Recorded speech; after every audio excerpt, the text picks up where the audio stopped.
اظہار کر رہا ہے کہ میرا رضا رب کو ایسا مانتا تھا جیسے ایک بندے کو ماننا چاہیے. اور اس کی مثال میں، اس کی دلیل میں 2-3 مثالیں پیش کروں. قرآن میں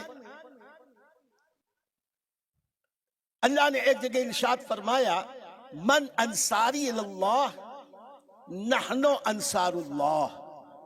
یعنی حضرت عیسیٰ علیہ السلام کے حواریوں سے حضرت عیسیٰ علیہ السلام نے پوچھا من انصاری اللہ، قال الحواریون من انصاری اللہ.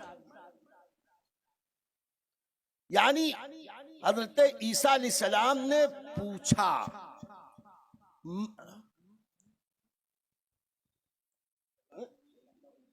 نہیں من انصاری اللہ. اس کا ترجمہ جتنے وہابیوں نے کیا، ترجمہ یہ کیا من انصاری اللہ، تم میں کون ہے اللہ کا مددگار. یہ سارے وہابیوں نے ترجمہ، یہ دیکھ لیجئے اوپر لائبریری میں سارے ترجمے رکھے. من انصاری اللہ، تم میں کون ہے اللہ کا مددگار. حضرت عیسیٰ پوچھ رہے تم میں کون ہے اللہ کی مدد کرنے والا. یہ وہ لوگ ہیں جو کہتے ہیں غیر اللہ سے مدد مانگنا شرک ہے. اور حضرت عیسیٰ کے حواریوں کے بارے میں کہہ رہے ہیں کہ حضرت عیسیٰ پوچھتے ہیں تم میں اللہ کی مدد کرنے والا کون ہے. یہ ہے ان کی کم عقلی، یہ ہے ان کی بے وقوفی کہ ایک طرف وہی بات فخر، وہی دوسری طرف ننگ. اللہ کو مجبور بتا رہی من انصاری اللہ، کون ہے تم میں اللہ کا مددگار. ایسے وقت عقیدہ وحدانیت کی حفاظت کے لیے امام احمد رضا کا قدم آگے آیا اور اعلیٰ حضرت عظیم البرکت نے اس کا ترجمہ یہ کیا من انصاری اللہ، تم میں کون ہے اللہ کے دین کا مددگار. من انصاری اللہ، تم میں کون ہے اللہ کے دین کا مددگار، یعنی خدمتگار. بتاؤ، قرآن کا صحیح ترجمہ بھی ہو گیا، ترجمانی بھی ہو گئی، اور عقیدہ توحید کی پاسداری بھی ہو گئی. اور اسی میں آگے من انصاری اللہ نحن انصار اللہ کا ترجمہ ان سارے توحید پرستوں نے کیا کہ حضرت عیسیٰ کے حواریین نے کہا نحن انصار اللہ، ہمیں اللہ کے مددگار، ہمیں اللہ کے مددگار. یہ اتنے بڑے ہو گئے کہ اللہ کی مدد کریں. لیکن واہ، عقیدہ توحید کی حفاظت کرنے والا اس صدی کا مجدد امام احمد رضا نے اس کا ترجمہ کیا نحن انصار اللہ، ہم ہیں اللہ کے دین کے مددگار، ہم ہیں اللہ کے دین کے مددگار. ترجمہ بھی ہو گیا، عقیدہ توحید کی حفاظت اور پاسبانی بھی ہو گئی.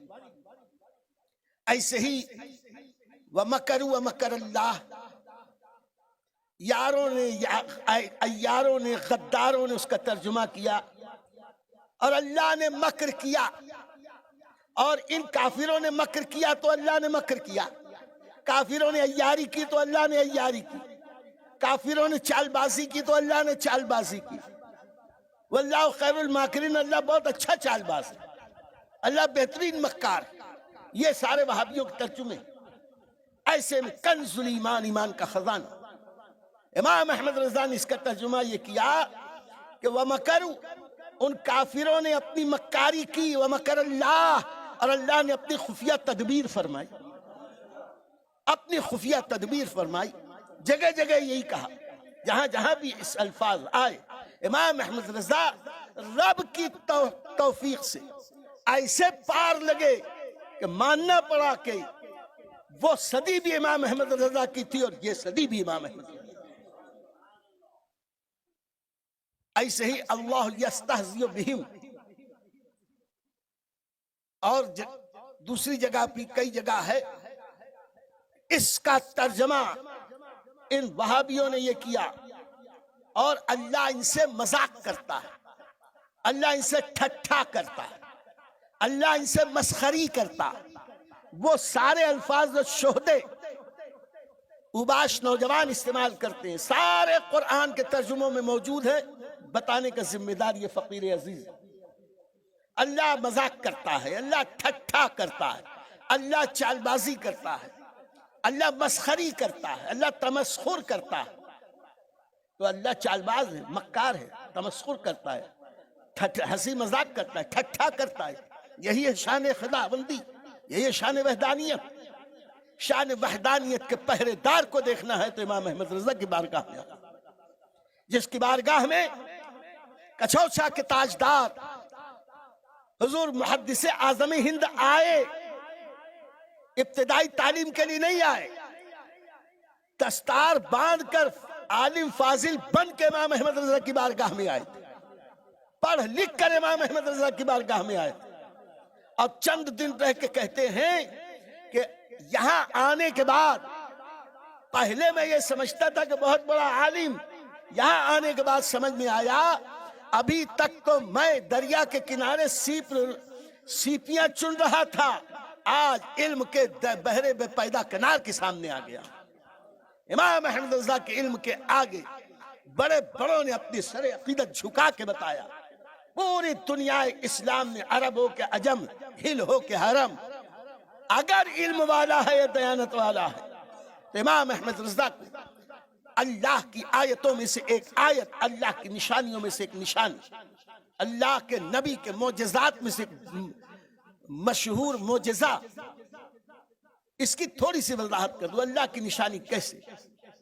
اللہ کی نشانی کہتے ہیں جس چیز کو دیکھو تو اللہ یاد آ جائے، اللہ کی قدرت پر یقین آ جائے۔ امام احمد رضا جس محلے میں تھے، محلہ سوداگران، 13 گھر صرف امام احمد رضا کے گھرانے کا تھا، اور آس پاس 1300 گھر کفار و مشرکین کا تھا۔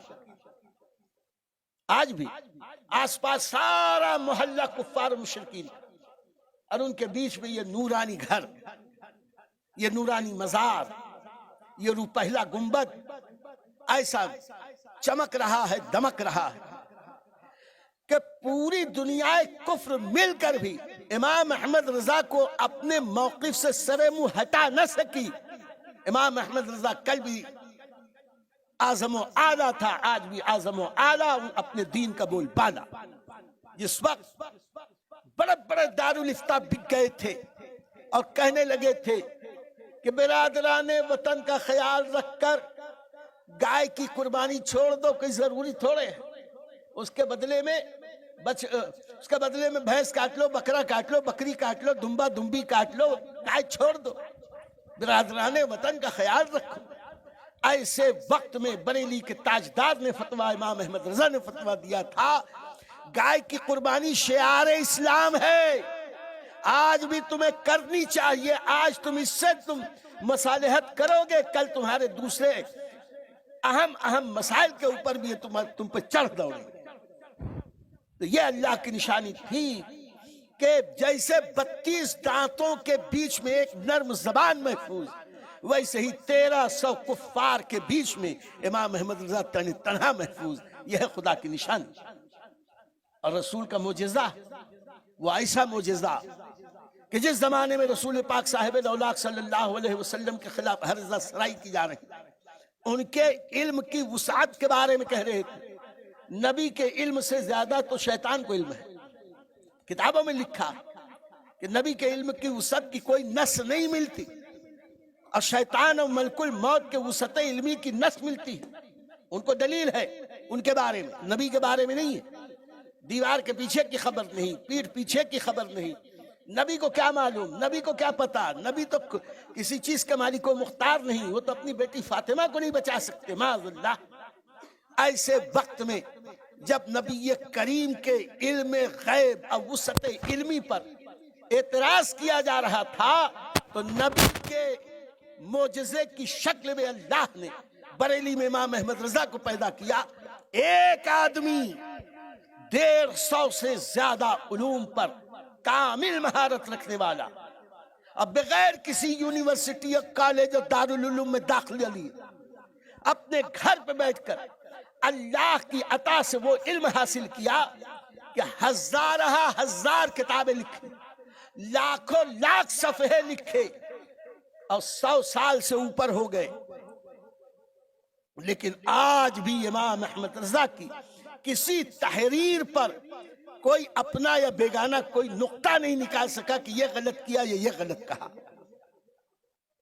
اب بتا دیا کہ نبی کے علم کی وسعت پر گفتگو کرنے والوں، پہلے 1400 سال بعد نبی کے غلاموں کے غلاموں کے غلاموں کے غلاموں کے غلاموں کے غلاموں کے غلام احمد رضا کا مقابلہ تم نہیں کر سکتے، احمد رضا کے علم کا جواب نہیں دے سکتے، تو رسول پاک صاحب لولاک کے علم کا جواب کیا دے سکتے؟ بہرحال میرے رضا نے عقید توحید، عقید رسالت، عقید قرآن عظیم اور سارے دین کی خدمت کی، اور ان کے یہ احسان قیامت تک بر صغیر خاص طور سے اردو دنیا کے مسلمان بھول نہیں سکتے۔ اب تو یہ کہنے میں کوئی عار نہیں ہے کہ اب قیامت تک اردو کے حوالے سے جو کوئی بھی دین و دیانت، حقانیت اور سچائی کی طرف جائے گا، اس کو امام احمد رضا کی بارگاہ میں سر عقیدت جھکانا پڑے گا۔ اللہ امام احمد رضا کا صدقہ، ان کا فیضان ہم سب کو عطا فرمائے۔ کھڑے ہو جائے صلاۃ السلام کے